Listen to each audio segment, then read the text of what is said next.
मंगलमूर्ति महाप्रभु श्री सहजानंद सुख रूप भक्ति धर्म सुत श्री हरि समरू सदा ययनोप। ओम श्री स्वामीनारायणाय नमो नमः। ओम श्री सरस्वत्यै नमो नमः। ओम श्री गुरुचरण कमलेभ्यो नमो नमः।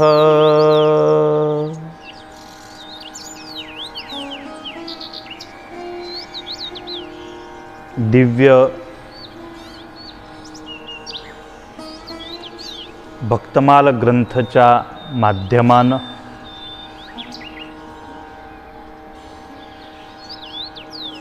संत नाभादासजी यांनी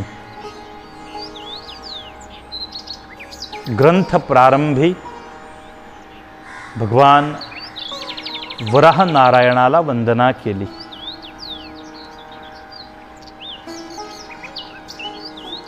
त्यानंतर ज्या अवताराचं स्मरण केलं आहे तो अवतार आहे कूर्म अवतार।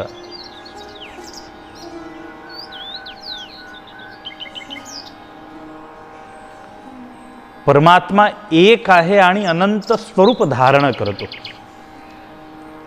एक अनंत त्रिकाल सच चेतन शक्ति दिखात। केव्हा कूर्म केव्हा मत्स्य तर केव्हा ते परब्रह्म नारायण वराह रूप धारण करतात।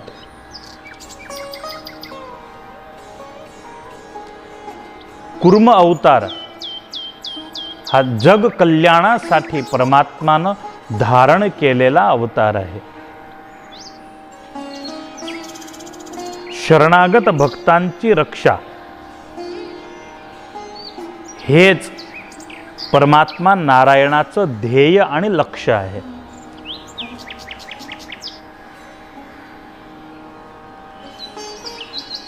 संत कीर्तनामध्ये म्हणतात, मैं तो तेरे बिरुद भरोसे बहुनामी, मैं तो तेरे बिरुद भरोसे बहुनामी। हे परब्रह्म, मी तर तुमची जे प्रतिज्ञा आहे, माझा भक्त कसाही असो मी त्याचं कल्याण करेल, हे जे प्रतिज्ञा आहे या प्रतिज्ञाच्या भरोशी मी इथे बसलो आहे।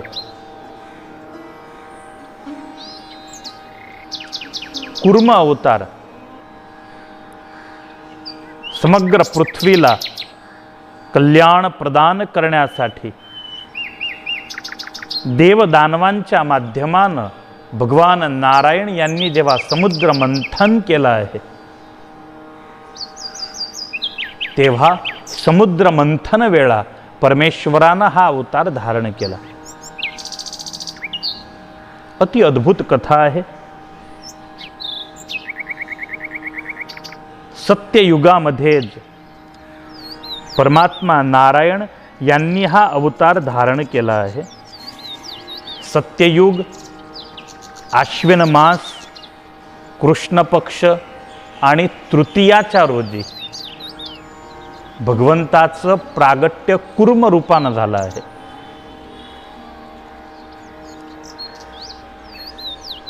सत्ययुगाची कथा आहे। स्कंद पुराणामध्ये सावरणी आणि स्कंद ऋषीचा जो संवाद आहे त्या संवादामध्ये अत्यंत विस्तृत भगवान कार्तिक स्वामी यांनी ह्या कथेचं वर्णन केलं आहे। महर्षी दुर्वासाला कोणी सुंदर सुगंधित पुष्पची माळा अर्पण केली तर दुर्वासा ऋषीच्या मनात विचार आला, हो अशी सुंदर माळा, मी तर साधू पुरुष, हे माळा मला शोभणार नाही. ह्यापेक्षा जर कोणी योग्य आणि लायक व्यक्ती मिळाला तर त्याला हे माळा मी प्रदान करतो. हे माळा तर राजा महाराजा असो किंवा देवदेवेश्वर असो, राजराजेश्वर असो, त्याच्या कंठमध्ये या माळाची शोभा आहे.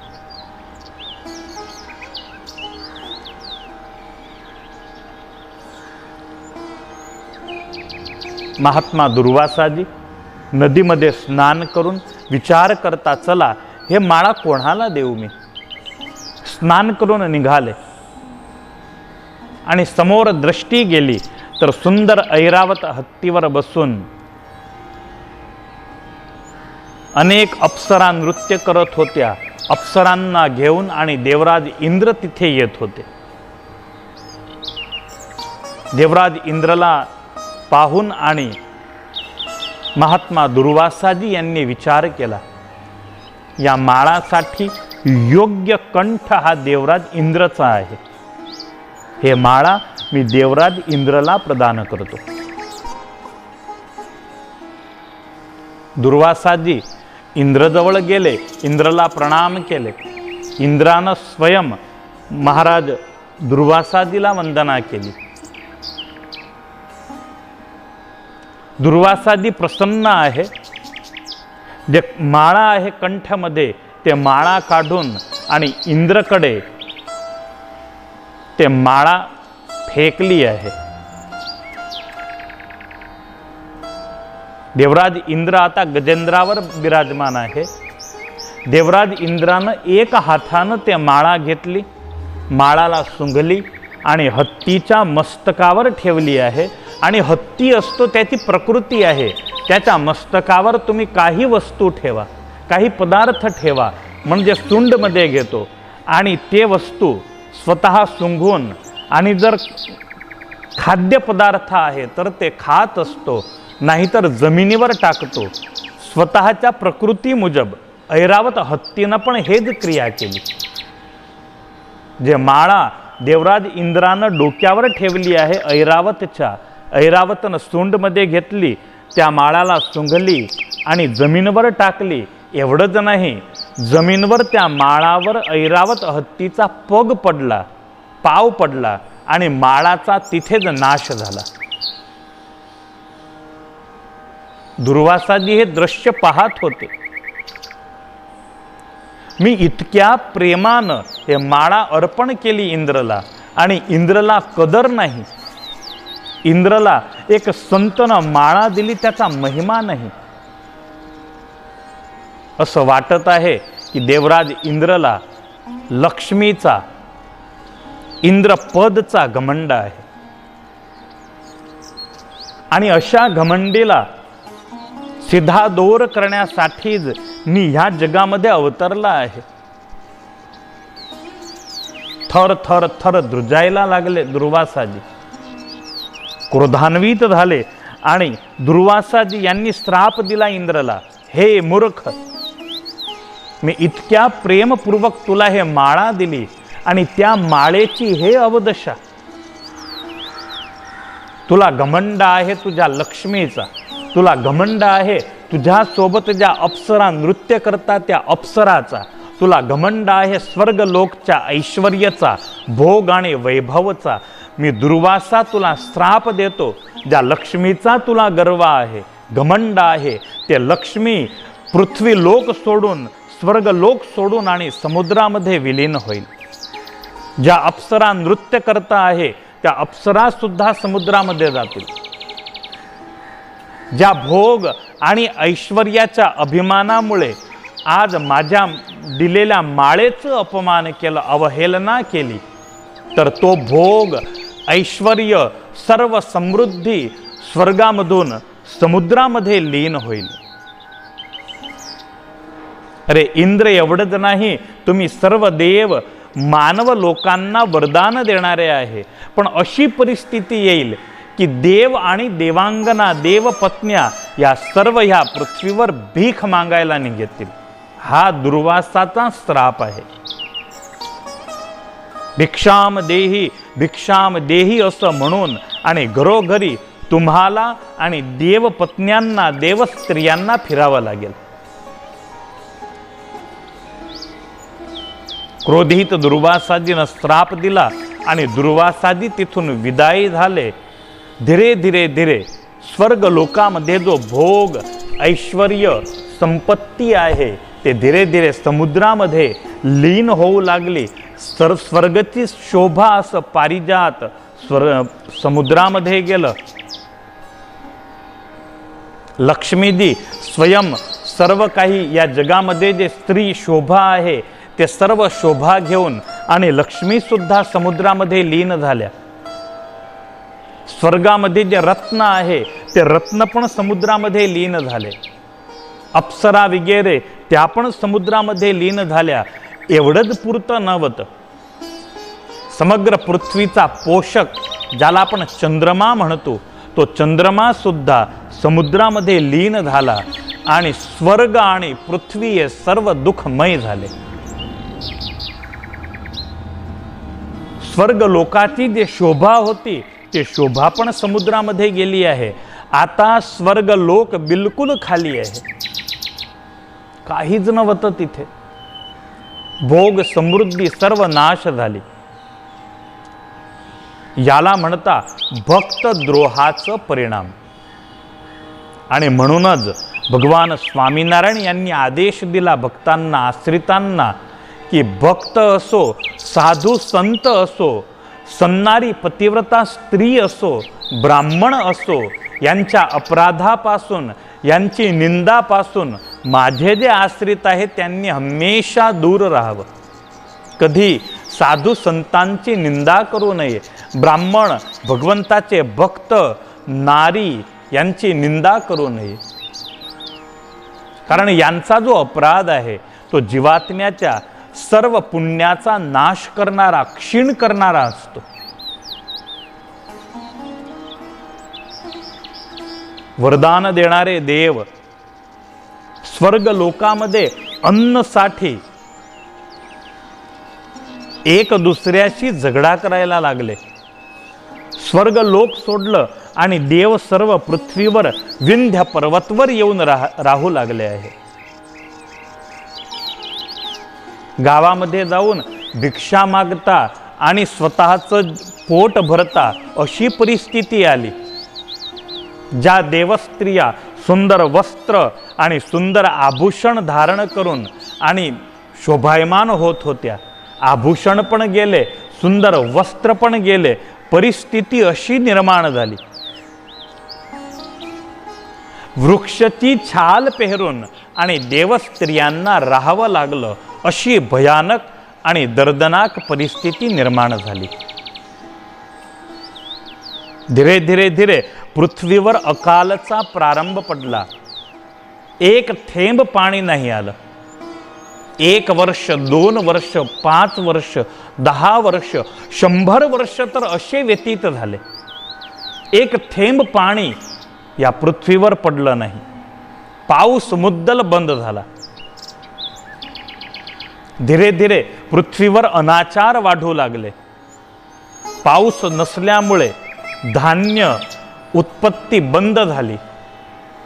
पृथ्वीचे जे मानव आहे ते मानव सुद्धा दुखी झाले. परिस्थिती तर एवढी दारुण आली. 1000 वर्ष अकाल पडला. तुम्ही कल्पना करा, मात्र 2 वर्ष जर पाऊस नाही आला तर आपण सर्व आपत्तीग्रस्त विस्तार म्हणून त्या एरियाला आपण जाहीर करतो अकालग्रस्त. 1000 वर्ष व्यतीत झाले, पृथ्वीवर एक थेंब पाणी नाही पडलं.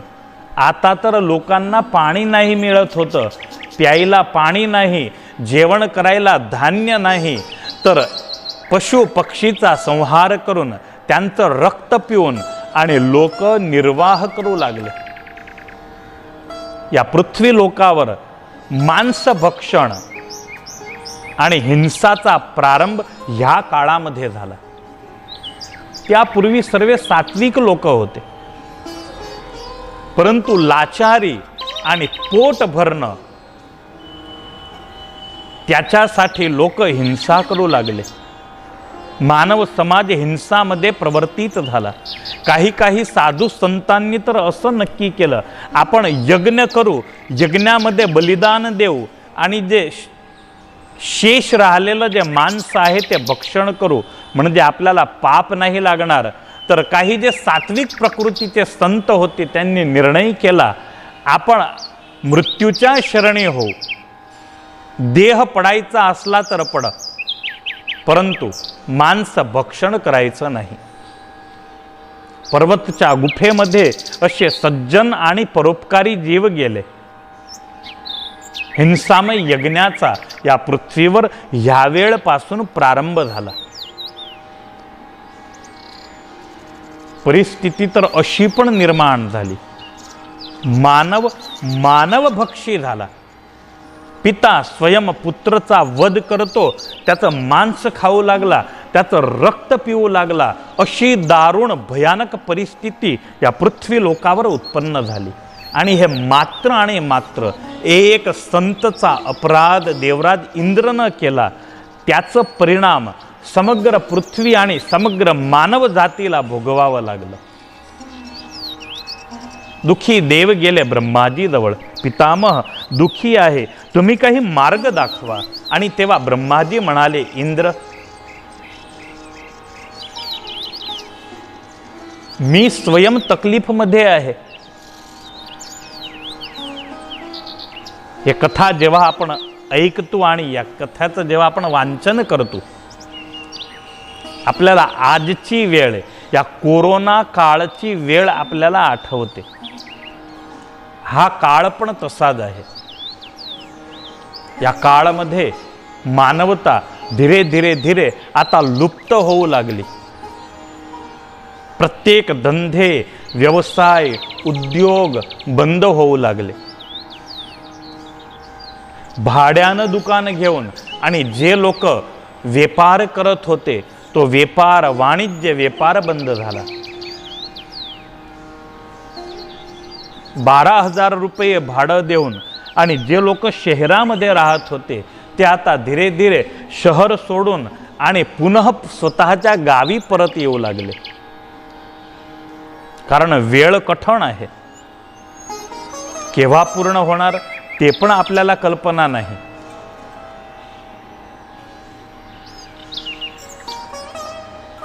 गुजरातमध्ये अशी म्हण आहे, खेडूत जगतनो तात, म्हणजे शेतकरी या विश्वाचा बाप आहे। ते उक्ती आपल्याला सध्या सार्थक वाटते हो। या भयानक कोरोना कालमध्ये सुखीत सुखी जर कोणी आहे तर शेतकरी आहे। भले त्यांच्याजवळ बँक बॅलन्स नाही, परंतु गावामध्ये स्वतःचं घर आहे, 2 बिघे जमीन आहे। अरे बंगला नाही झाला तर चालेल, गाडी नाही आले तर चालेल, परंतु 2 बिघ्यामधून ते स्वतःचं पोट तर भरू शकतील। आज लोकांना कल्पना आली की नाही, आपलं गाव ते आपलं गावच असतं।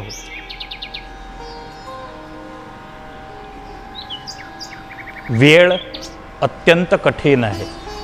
या काळामध्ये स्वच्छंदी लोक आहे ते दुखी आहे, सात्विक लोक ज्यांना भगवंताचा आश्रय आहे असे लोक सध्या सुखी आहे।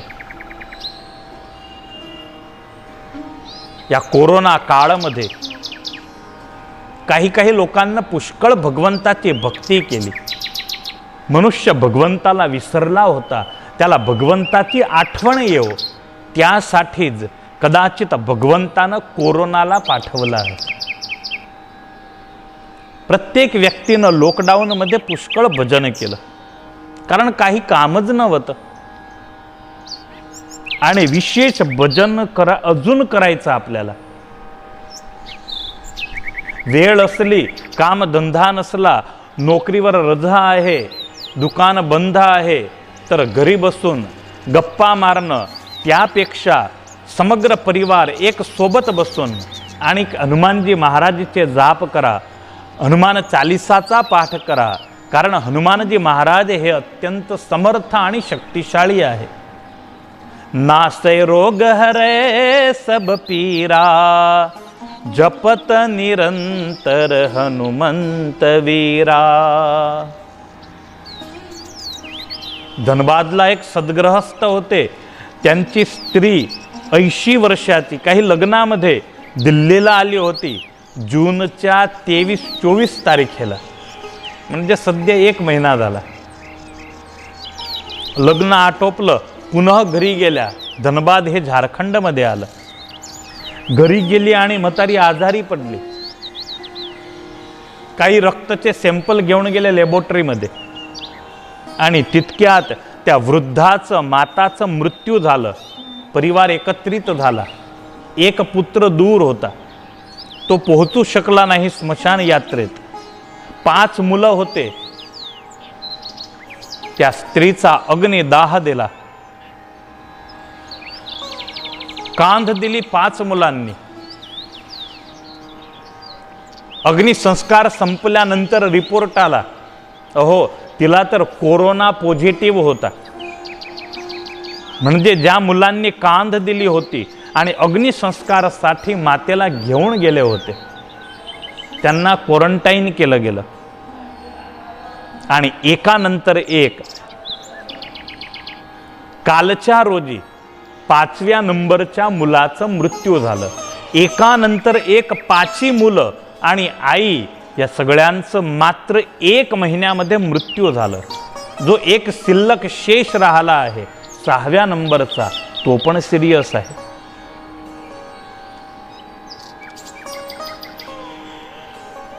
असा भयंकर रोग पूर्ण परिवाराला घेऊन गेला. याच्यामध्ये त्याचंच रक्षण होईल ज्याला भगवंताचा आश्रय आहे आणि जो स्वतः सावध आहे. इथे शेखी मारायचीच नाही, आपल्याला काहीच होणार नाही अशा भ्रममध्ये बिलकुल राहायचं नाही. सरकार, डॉक्टर, शिकलेले वैज्ञानिक हे सर्व आपल्याला सुचवता, तुम्ही डिस्टन्स ठेवा, तुम्ही दुरी ठेवा, हे आपल्या कल्याणासाठी आहे. सरकारचा आदेश तोच शास्त्र आज्ञा असते. सरकारचा आदेश तेच शास्त्र आज्ञा असते, त्याचं पालन करा. पण तरी सुद्धा काही लोक बिलकुल सिरियस नाही. त्यांना असं आहे की कोरोना हे मजाक आहे. नाही, मजाक नाही. आणि एवढ्या लवकर हे पूर्ण पण होणार नाही. भगवत कृपा असली, काही आपण सावध राहिले, जे सूचना आपल्याला मिळते त्याचं पालन केलं, ते लोक सध्या सेफ आहे, जे स्वतःच्या जीवनाप्रती जागृत आहे. असावध लोक सध्या मृत्यूच्या शरणी होत आहे. कितीतरी लोकांचं मृत्यू झालं आणि कितीतरी लोक मृत्यूच्या मुखामध्ये जाणार आहे.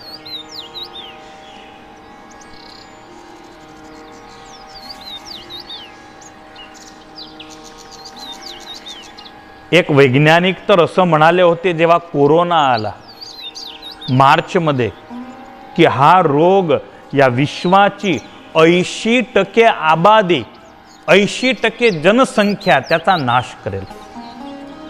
म्हणजे राहणार फक्त 20%.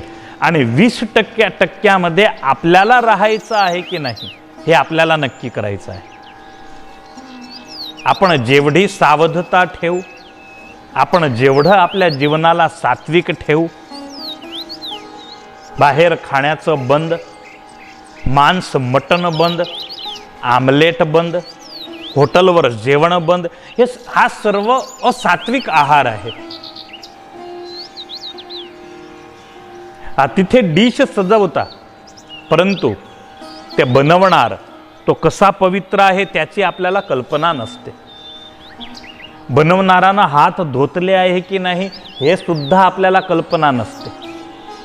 म्हणजे सावध राहा, घरी राहा, घराचं खा आणि स्वतःला, स्वतःच्या परिवाराला, मुलांना, फॅमिलीला सुरक्षित ठेवा. जीवनाला सात्विक बनवा. हा काळ आपल्याला ते सुचवतं.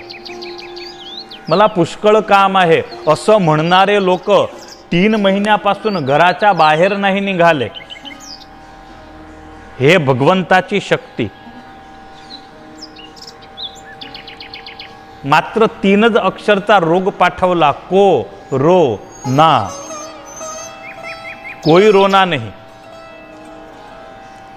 घरोघरी जेव्हा मृत्यू होतील तेव्हा कोण कोणाला आश्वासन देईल.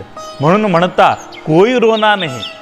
बस आपण स्वतः समजू आणि सूचनेचं पालन करू. सोशल डिस्टन्स आपण ठेवू. जाहीर स्थानावर जाण्याचा आपण आग्रह कमी ठेवू. स्त्रिया सुद्धा जे भाजीपाला घ्यायला रोज बाहेर जावं लागतं, तर भाजीपाला 3-4 दिवसाचा घेऊन येतील.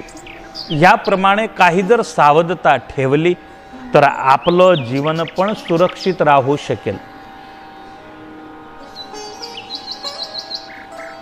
आणि मी पूर्वी म्हटलं त्याप्रमाणे रोज संध्याकाळी घरामध्ये पूर्ण फॅमिली सोबत बसून आणि हनुमान चालिसाचे पाठ करा. 5 पाठ करा, 11 पाठ करा. हनुमानजी महाराज चला पूर्ण विश्व कोरोनाग्रस्त झालं तरी सुद्धा तुमच्या घराला सुरक्षित ठेवतील, त्याची गॅरंटी आहे. कारण संत तुलसीदासजीचा अनुभव आहे. नासे रोग हरे सब पीरा, जपत निरंतर हनुमंत वीरा. जपत निरंतर हनुमंत वीरा. आपल्याला नक्की करायचं आहे की कोरोना पॉझिटिव्ह होऊन आणि मला 3 लाखाच्या खर्चामध्ये पडायचं आहे, की व्यवस्थित आणि सात्विक आणि सावध जीवन जगून मला आणि माझ्या फॅमिलीला सुखी राहायचं आहे. आपल्या हातामध्ये आहे. 2020च्या फेब्रुवारीमध्ये जे आपली लाईफस्टाईल होती, समजून घ्या ते लाईफस्टाईल आता आपल्याला कधीच मिळणार नाही. जे आहे त्याच लाईफस्टाईल मुजब आता आपल्याला जीवन जगावं लागणार आहे. आतापर्यंत कुठेही गेले, काही खाऊन घेतलं असं आता नाही चालणार. आणि जर भ्रममध्ये राहिले की आपल्याला काहीच होत नाही तर जाणार. हे पण निर्विवाद आणि निश्चित आहे. सात्विकता जीवनामध्ये अति आवश्यक आहे. काही लोक म्हणतात की चीनवाले काही पण खात असतात, कोणत्याही पशु पक्षी प्राणीचं मांस खाता, त्यामधून असे रोग असे व्हायरस उत्पन्न होतात. आणि हा व्हायरस पण अशाच एक जीवजंतूमधून उत्पन्न झालेला व्हायरस आहे. एक व्यक्तीचं अखाद्य भोजन समग्र विश्वाला आज परेशान करत आहे. जो रोज मांस मटण खातो त्याची काय दशा होईल. रोज अंडे घेऊन आणि घरी बनवतो, आमलेट खातो, त्याची काय दशा होईल कल्पना आहे का. आणि कोरोना जो मांसाहारी आहे त्या व्यक्तीला प्रथम कोरोना पॉझिटिव्ह येतो. म्हणून सर्व भक्तांना माझी नम्र विनंती आणि अपील आहे की सर्व भक्तांनी अत्यंत सावध होऊन आणि ज्याप्रमाणे आपल्याला सूचना मिळते त्या सूचनेचं पालन करायचं, घरामध्ये राहायचं, सात्विक जीवन जगण्याचा प्रयत्न करायचा. हा नोकरी असो, काही कामधंदा व्यापार असो, तर त्यामध्ये पण आपल्याला अत्यंत सावधता ठेवायची. तेच आपल्या जीवनाला सुरक्षित ठेवू शकेल. जर आपण सुरक्षित राहिले तर आपण भजन करू शकू, तर आपण जीवनामध्ये पुढे काही आपल्याला सुख शांतीची प्राप्ती होईल. ब्रह्माजी यांनी सर्व देवगणांना ठपका दिला, एक संतचा अपराध केला. त्यामुळे आज हे इंद्र तुझ्या कारणानं समग्र विश्व दुःखी आहे. माझ्याजवळ उपाय नाही, मी स्वयं दुःखी आहे. माझ्या ब्रह्मलोकमध्ये कोणी यायला तयार नाही. चला आपण भगवंताजवळ जाऊ आणि भगवंताला काही मार्ग विचारू. देवगण ब्रह्माजीला घेऊन आणि भगवान नारायणाजवळ क्षीरसागरकडे आले आहे. ते कथा आपण पुढे ऐकू. हरीच्या नाम स्मरणसह सध्या कथेला विराम. स्वामीनारायण भगवान की जय. भारत मात की जय. नर्मदे मात की जय.